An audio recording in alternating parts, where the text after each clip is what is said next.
morning. So at this time, we're going to have the people that got to go to Haiti come up and have them share a few moments of their heart and what happened.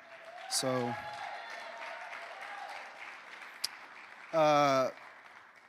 this is the first time that any of them have ever been on a missions trip. And so I'm sure that the culture shock and things that they've experienced are still setting in. Because you can go on a trip, even though it's short term, experience some things, some situations, see some things, and it not quite set in until you get home and have some experiences back at home and not realize, oh, that's what that is. Like, yeah, thank you. And so then you get in there and you're like, we didn't really have a lot of AC in this situation. Or, we to get something from the store, we had to go here. And then to get something else from that store, instead of going to like Home Depot, you would go get nails, wood, and all those things. Well, you go to this store to get nails. You go to this store on this other side of town to get wood and different things. And so you have these experiences, and sometimes you don't realize that until you come back that you're still dealing with some things. And so I'm going to let Kim go first, so give them some time to think still through, because they might be a little nervous being up here their first time. But just listen to their heart, and as you're going, you're seeing some pictures, some of the week that things that they did during their week. So, Kim. So, you guys cheered for us, but the truth is, we were the lucky ones. We got to go to Haiti.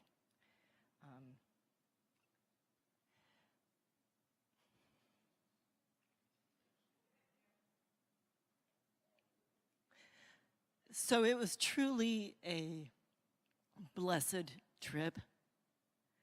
And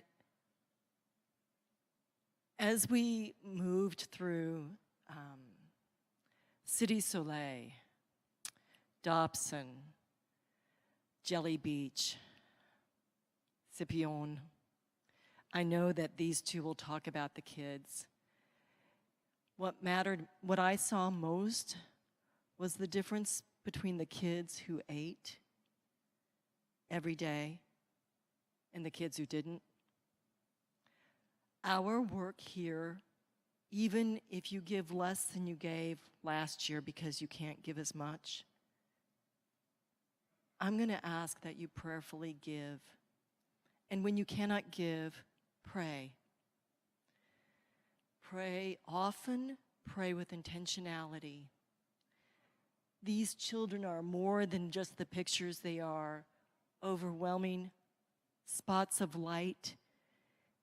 There are some who have such a powerful spirit that it takes your breath away. And so let us pray that they become the transformation of Haiti. Let them rise up and lead their country into what it might be. They will need us to be able to do that, most especially in prayer. But please consider your giving as well.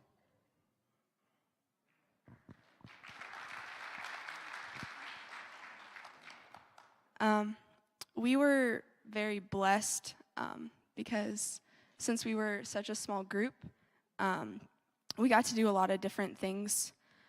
We got to see a lot of Haiti. Like the first few days we stayed in Port-au-Prince, and that's very different from the South.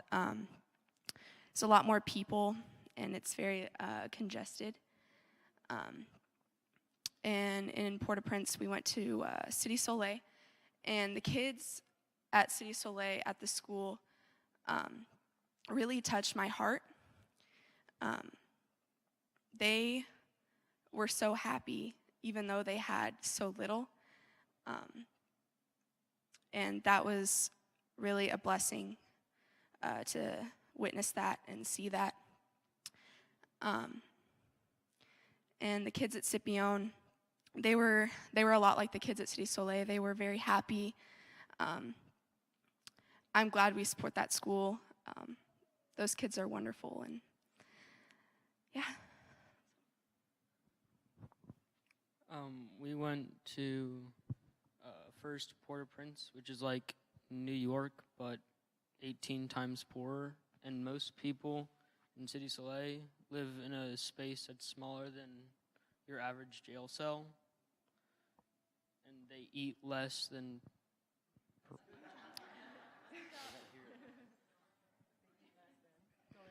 they eat probably half a square meal a day. But the people that we support, they are more thankful and more joyous and more full of energy.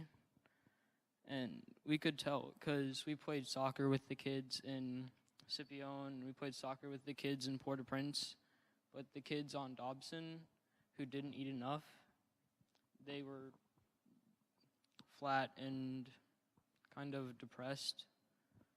But it just goes to show that what you give really does make an impact, even if it doesn't seem like it from halfway across the world.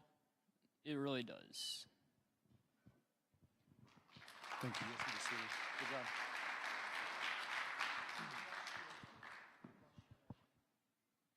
job. Finish this statement. Finish the statement. I have a dream. And today, that's what we're talking about, is to finish the T-shirt Prophet series. But I'm going to tie this in heavily into what went on. We broke.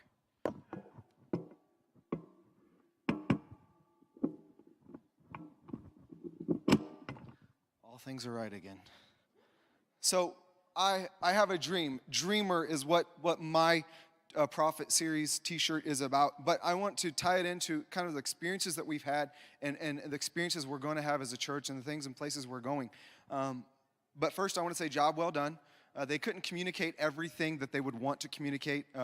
Sometimes your mind gets lost in thought. You can't focus on one thing, especially up here when you look out and see people staring at you. It's kind of awkward. You're like, I don't know what to do with my hands, this microphone, so then you forget what you're thinking. And so I want to say job well done on behalf of them for what they did and the service they did. They were gone 9 days. Just some perspective, some things that they couldn't communicate or didn't get to communicate was that, so Haiti is very small, but it's very concentrated. When they do have people in an area, it's very heavily compacted. And so let's put it this way. James has had his car in Haiti for 10 years. And they have only 90,000 miles on it, but they drive it every day. They beat it up. They've been in car wrecks, and it's so beat up, you think, man, this thing's a piece of junk.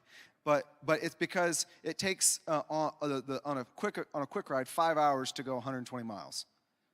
And if you're going out into the villages and places, it takes longer. And so you can't just go where you want. And here's the honest, the point of it. Some of you know this, like you come home and you forget something. And you're leaving, you come home, you forget something. You open the door, you leave the door open, and you go into the house, grab it, and you run back out. Well, they do that, except for they do it in the middle of the city street. And then you're just stuck behind them. You're like, what's going on?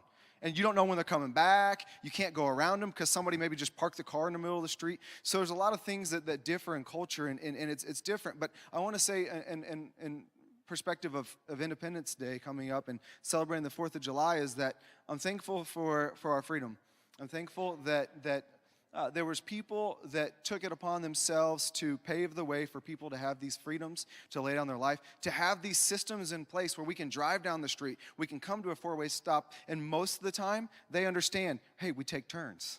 And we get to do these things, and it's not just, hey, I go when I want, because there it's the law of the jungle, the bigger, the better, you win. So if you're coming through, then they don't want to get hit. They stop. And it's something that we take for granted when it comes to drinks, like, going to the store and getting water or whatever it is. And they got to experience this on every level. They got to experience it in Port-au-Prince, which was devastated by the earthquake. And then they got to experience it in the South after a road trip where they were devastated by the hurricane less than 2 years ago. And so they saw things. They got to hike up a mountain carrying, as you probably saw, some Tom's shoes, where people in America, when you buy a pair of shoes, they donate a pair of shoes. And we got to hike up a mountain carrying shoes and rice to this village that they were talking about. And just, I want to say thank you for giving, because the backstory behind that, he was comparing a couple different places, and you might not have caught on, but we support the school of Scipione. We're their sole supporter, and it's not because we're anything great. It's because we saw a need, we experienced a need, and we're like, we want to help that, and we want to help them. If it came down to it and we didn't have to support them, that would be awesome. But currently there's a need, and we're helping them get past that. But the problem is that there was a school on top of the mountain, And on top of that mountain, people came in and they were moved. Like, let's say you and some friends went to Haiti and they were moved because they saw how poor people were. They saw there was no education. They were moved, like, oh, it's so sad. And they were like, oh, we want to help out. And they partnered with that church. And they partnered for a few years. They fed some kids, and that school took place and grew to 60-some people. And then the hurricane comes and wipes out the church where they had school and everything. And then the church that was supporting them just drops them. And so their food supply and everything kind of just goes away. And their number of schools, some kids are walking 2 hours to get to school. Every day, 2 hours in the mountains. They're walking the ridge line, and they'll walk down to the lower level of the mountains, and then they'll walk back. And they dropped them because they just weren't emotionally moved anymore. And so I want to say thank you for continuing to partner with us. This isn't because we're taking up an offering. This isn't anything like that. It's just that because you have given and because you have been blessed that you bless. And it's something that we shouldn't take for granted. And we thank you for everything you're doing and continuing to do and using your jobs, using your life, and leveraging those things to make a difference, not only in Haiti but around the world, for families who are in the Middle East, for families who are in Africa and in Asia and these places that they're out there sacrificing their careers that they could do, because most people don't realize, but James is a physical therapist and his wife is a physician's assistant. In the States, you can make good money doing those things. But yet they want to stay there, and they are sacrificing a paycheck for a lifestyle because they know it matters more for the call of God than the blessing on earth. And so I'm just thankful that people that have laid down their life, that they have done so to know that it's such a big deal to have things a certain way so we can have this freedom and express this to God, so that we can go to other countries. And then, it was a headache coming back into the country. A couple thousand people we're entering in the immigration line with, because it used to be Americans here, it used to be other people here, but they're like, okay, everybody go in a place. And I'm just thankful for the process, because you know what, when I get in, it might be a booger to get in, but when I'm here, you know what, by the most part, my mind goes at ease. I know I'm going to get in a car. I know I'm going to have gas enough to drive. I know I'm going to go home and get in bed and go to sleep. I know I'm going to, my dog's going to have food and all these things. And it puts you at peace. And I'm thankful that we can come home to a place like that. I'm thankful that even though those systems can be a headache, that we have a freedom to express how we feel, even if we don't agree. We have a freedom to express what we think, even though we might not agree. And I believe that it's a beautiful thing. And so we're talking about dreamer. We're talking about a dreamer, and so it's just a simple question. We like interaction. As Kansas said, we work with youth, so we don't handle things quite the same. But how many people in here would say, as a kid, you had a dream of something you wanted to be? Okay. What did you want to be as a kid, Brian? What's the number one that you can remember?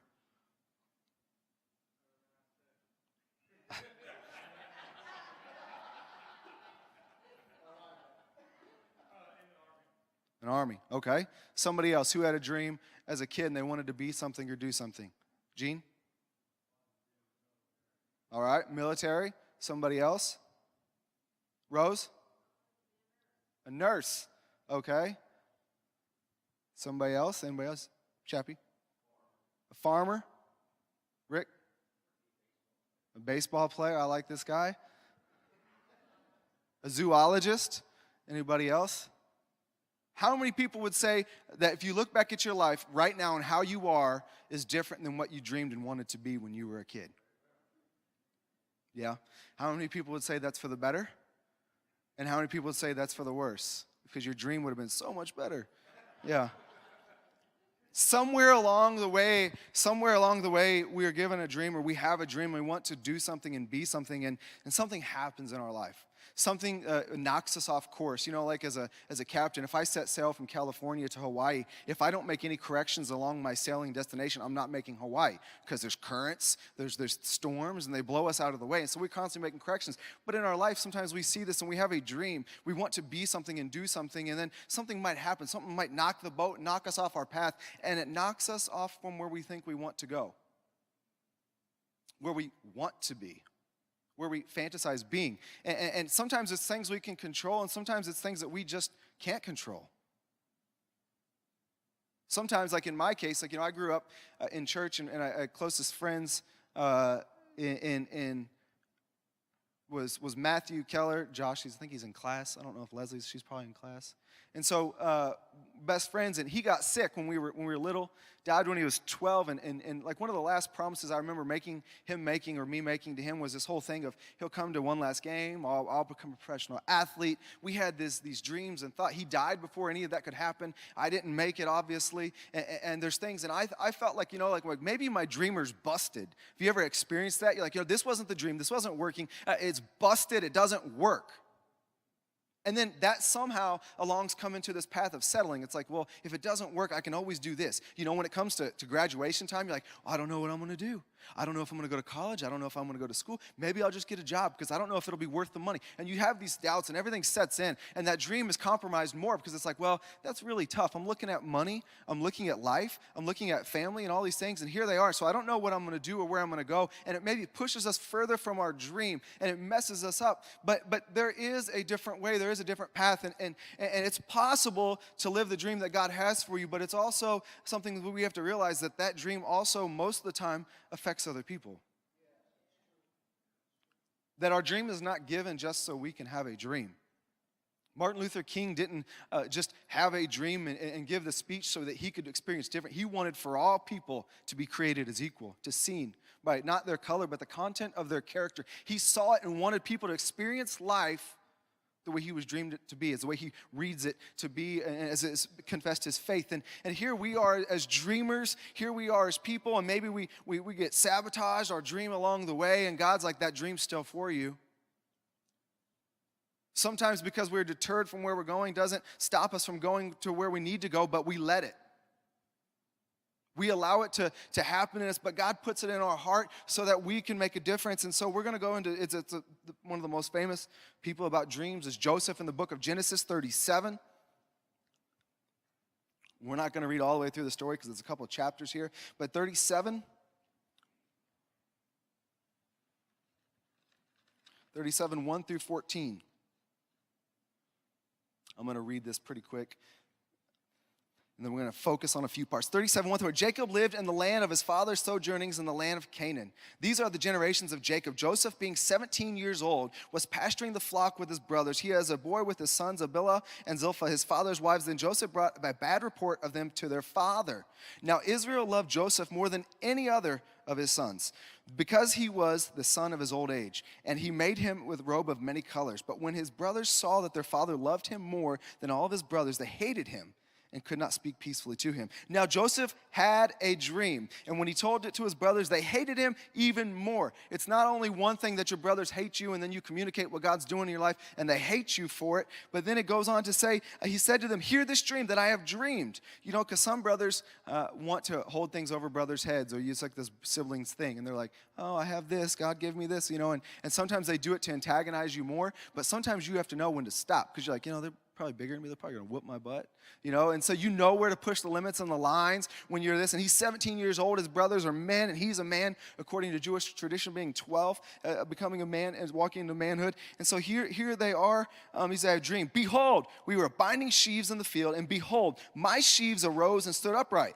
And behold, your sheaves gathered around it and bowed down to my sheaf. And if you tell your other brothers this situation, they're like, no. You're the little runt, I get the blessing of the family. That's what happens in Jewish culture. It's like, nope, not happening. And here he is with his coat, this fancy coat already, and they already don't like him. And then he's telling them the dream. Not only that God gave me a dream, they probably didn't believe it. Then he starts to communicate, and it starts to cause this problem.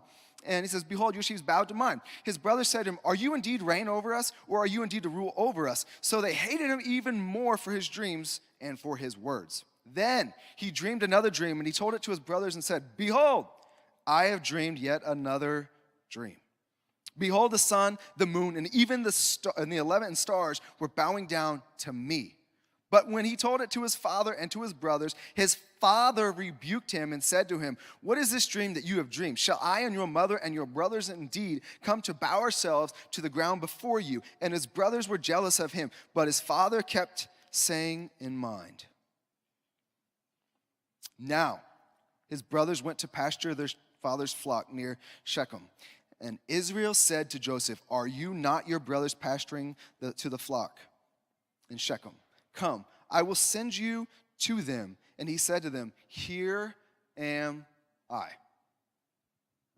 He said, here am I. It's not good enough to have a dream, because if it was good enough to have a dream, I think we would have walked in that dream already.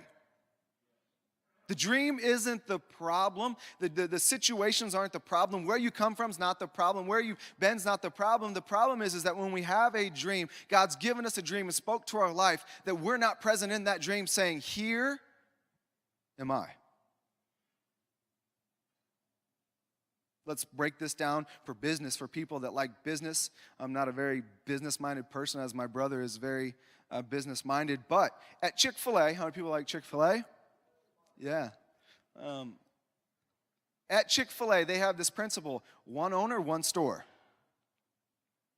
One owner store. Do you know what the principle of McDonald's is? And I'm not downing anybody, so this is not a plug for Chick-fil-A. This is just leadership that we're going to start. So McDonald's, you can own a bunch of franchises. You can own 10, 3, 20, whatever you want, whatever you can pay for. But at Chick-fil-A, they want you to own one Chick-fil-A. And not everybody gets picked to own. But their thinking behind one Chick-fil-A is this, is that when the owner's present, the store succeeds. If we're not present and part of our own dream, how can a dream succeed? It's not good enough to put the seed in the ground and never take care of it, as we read in the Bible. We have to till the ground. We have to put the seed in the ground, and we have to water it. But then if it just sits and we water and it grows, but we don't harvest the dream, then that never comes to reality. And so that's what I wore this shirt, which is my point. Hustle hard, pray harder. It's not good enough to believe in the dream. It's not good enough just to pray for the dream. You have to hustle for the dream. God gave Samson not strength so he could just kill people, so he could be a judge, so he could be a way for the people and fight for Israel. And that's what Samson was. He was given power so he could make a difference. Esther was given the responsibility to be married to the man so she could save her people. It's not that you have to have something you can't be. It's not something you have to have something you can't. It's you have to do with what you have. And so here it is. Some of you might be sitting in this place, and God might be speaking into your heart and breathing life into your heart and thinking, you know what, you remember that time when you were a kid and you thought this? Remember when I called you to do this? And I've told this story before, but I was standing right here. Actually, no, right here. These steps used to be inverted. And I was standing right here, and I was praying to God, and I was crying, oh, God, yeah, I want to do this. I want to follow you. I'll go anywhere. And then all of a sudden, my heart kind of just stopped because I realized what I said. I was just in the moment. I was like, anywhere. And God's like, go to Saudi Arabia. And I'm like, no. I said anywhere, but I didn't literally mean anywhere. I meant somewhere that I like, not someplace they want to kill me. And God's like, don't tell me what you won't give me. Don't give me what you won't actually give to me. But here's the beauty about dreams. Dreams, you don't have to be alone. Because here's the thing, is that God gave Joseph a dream. And as I said, the dream wasn't for Joseph just alone, right? But who persecuted Joseph? Even his own father rebuked him. Even his brothers rebuked him. But who was the dream for? I agree.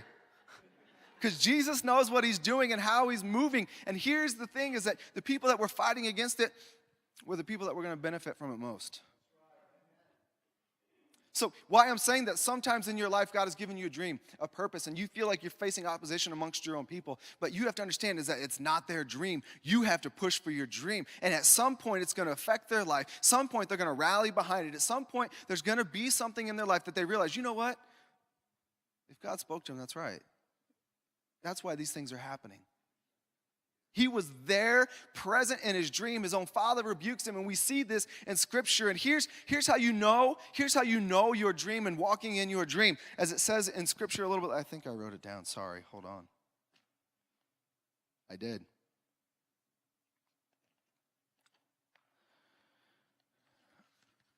In 39, verse 3 and 4. So Joseph was going through these things, and he ended up in Potiphar's house. Potiphar's wife was there, all these things. But here's what he noticed. He started to get this favor, and it's in 3 and 4. I'm going to see this emphasizes. His master saw the Lord was with him, and that the Lord caused all that he did to succeed in his hands. So Joseph found favor in the sight and attended him and made him overseer of his house and put him in charge of all that he had. And the reason we have a dream is so people can see it on display. Catch this. His brothers who believed and lived like him didn't believe in his dream. But the world saw his dream and promoted him.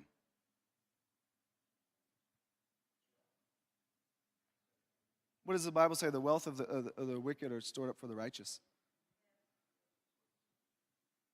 And we have to understand that sometimes we face these oppositions, and these aren't to break us down. They're to keep pushing us forward. Because as we pursue this dream, we are refined by the fire. And everything that knocks on us is knocking something off of us, bringing us to our purest form.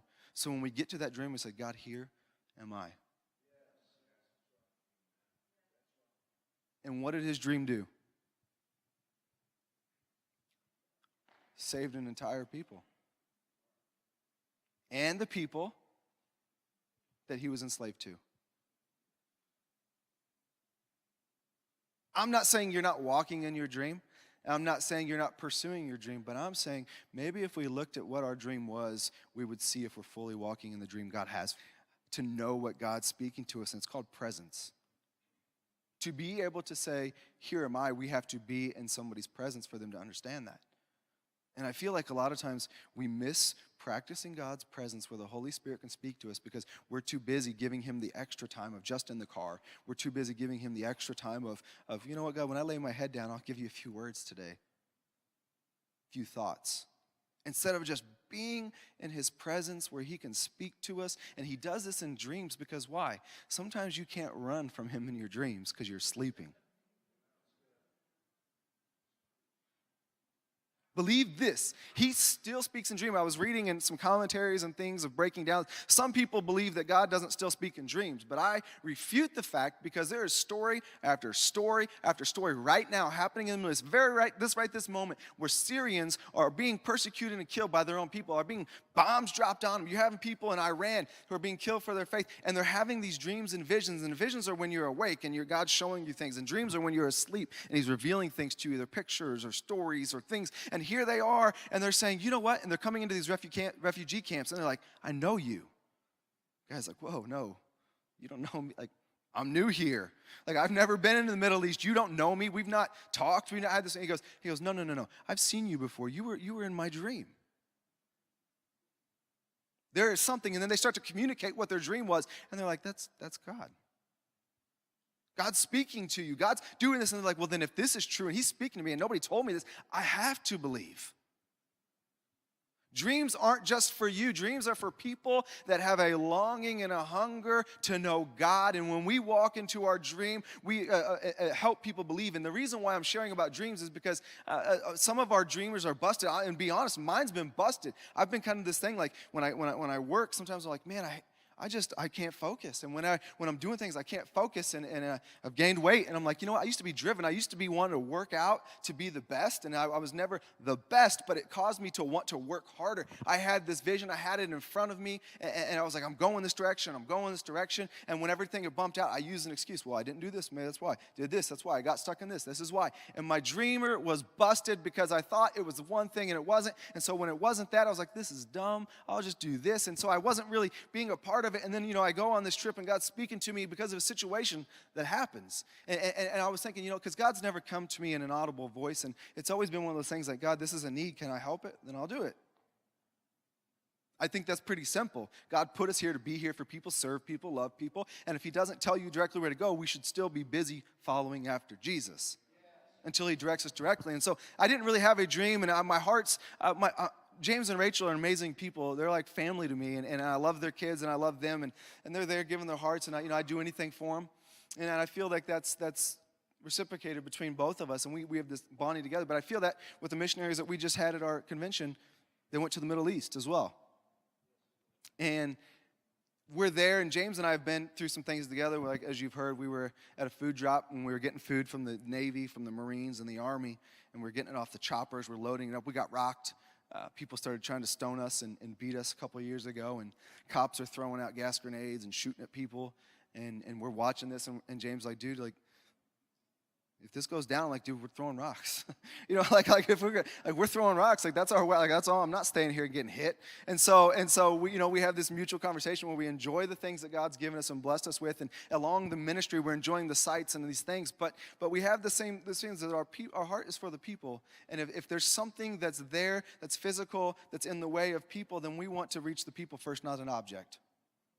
And so we're trying to remove objects out of our own lives. We're trying to remove objects out of other people's lives so they can reach the people. And there's one girl, her name's Rosalind, and the picture I have on my phone is bad. I was looking, it was from last time I was there, which is just under 2 years ago. And I was communicating the story for a few people last night. I have one niece, 8 nephews, 8, I think. Is that right? 8? Do I have 8? Yeah, 8 and 1 in the oven. So I have 9 nephews come December, I think it is. And then 1 niece. And I'll do anything for them. I love them, even though I have to whoop them sometimes because they need it. And so I love them, but I would do anything for them. And we're there. And so I when I see kids, I see my nephew, I see my nephews, I see my niece, and I see these people. And I'm like, what would I do for this kid? What would I do for this kid? And if it's, will I sell this? Will I give this? And so my heart, it tugs on my heart. It tugs on my heart when I see missionaries, kids growing up with things, and they can't experience culture, like sports. They can't experience foods or things like we do. And so it kind of messes with me emotionally, but normally I'm pretty good. And so we were there, and I was like, you know what? I don't see this one girl, because after going, you see faces, faces. They mature a little slowly, some of them, because of just life. And there's one girl named Rosalind whose house was devastated in the hurricane, and Builders International organizations helping us with school came in and helped build a house, because nothing small, what you would consider like a shed, smaller than a shed.